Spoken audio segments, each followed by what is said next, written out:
Hello, good morning students.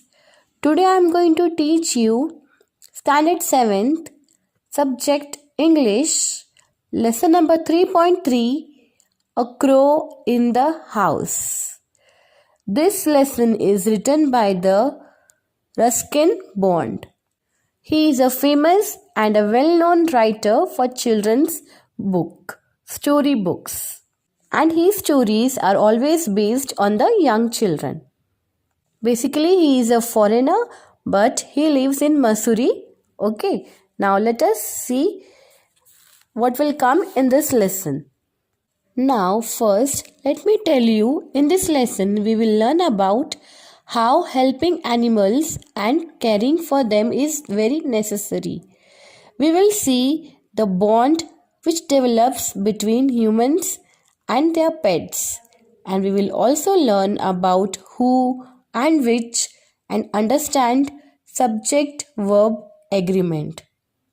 Now, in this lesson, author Ruskin Bond is saying to us that have you ever taken care of any injured animal or a bird? So, in this story, he is going to give us an example. This is a story of a boy who comes across an injured crow and he decides to take care of it. Now let us find out what happens after this in this lesson. The young crow had fallen from its nest and was fluttering about on the road. So here the author is saying that a young crow had fallen from top, that is from his nest, on the road, and he was fluttering with his feathers, in danger of being crushed by a cart or a tonga. Means he was directly dropped on the road and he was fluttering to get away, to get sight from the road, so that he will save his life, but he was unable because he was injured or seized by a cat. When I picked it up and brought it home, it was in a sorry condition, beak gaping and head dropping, and we did not expect it to live.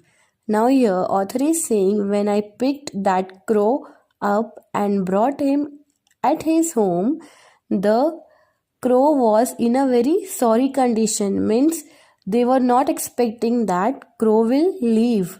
Means it was in a deadly condition. But grandfather and I did our best to bring it around. We fed it, prising its beak gently, open with a pencil, pushing in a little bread and milk, and then removing the pencil to allow it to swallow.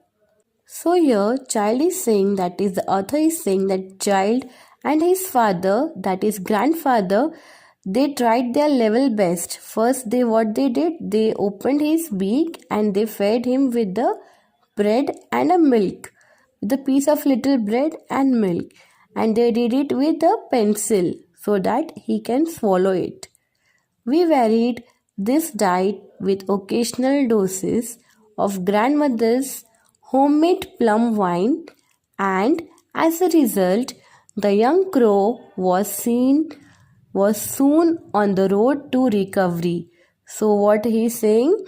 He's saying that his grandmother has made a homemade plum wine and they had given him occasional doses, means twice a day or thrice a day, to feed him very well, and at the end the crow was soon recovered by this, taking care with his grandfather, grandmother and a little boy, that is a child.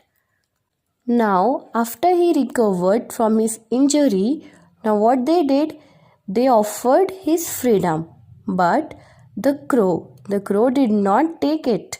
Instead, he made himself at home in the house. Means they allowed the crow to flew away in the air to get his freedom. But the crow did not take this freedom, and instead of that, the crow himself settled in the house. grandmother, Aunt Mabel, and even some more of grandmother's pets objected. But there was no way of getting rid of the bird. He took over the administration of the house, means child's grandmother and his aunt named Mabel. They tried their level best to let go the crow away, but crow did not flew. He instead of that he took up the administration, means he decided to stay at this house only. We were not sure that he was male, but we called him Caesar. Now they did not knew whether this crow was a male or a female, but they kept his name as a Caesar. Before long, Caesar was joining us at meal times, besides finding his own grubs or beetles in the garden. Now, what this is saying? He is saying that Caesar, that is a crow, he was joining with their meal, means whatever meal a child and his grandmother or aunt were eating, he used to eat the same thing instead of grabbing the beetles from the garden. He was not taking that, he was having a meal or joining them on the dining table. He danced about on the dining table and gave us no peace until he had been given his small bowl of meat and soup and vegetables. So, when they are not giving the bowl of his favorite dishes, that is a meat bowl, a soup, and a vegetable, he was dancing on the dining table and was not allowing to eat any other members in the house until they have fed this crow. He was always restless, fidgeting about, investigating things. He would hop across a table to empty a matchbox. You know, na matchbox? Yes. So he was hopping, that is from one place to another place. He was hopping to empty that matchbox on the table, or rip the daily paper to shreds, or overturn a vase of flowers, or tug at the tail of one of the dogs. So he was doing all this nuisance in this boy's house, that is a child house. That crow will be the ruin of us, grumbled grandmother, picking marigolds off the carpets. Can't you keep him in a cage?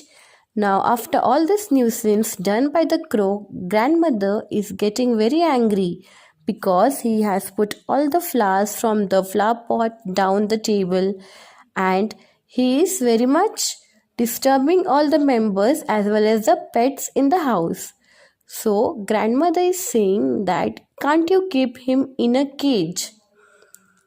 We did try keeping Kaiser in cage, but he was so angry and objected with such fierce cawing and flapping that it was better for our nerves and peace of mind to give him the run of the house.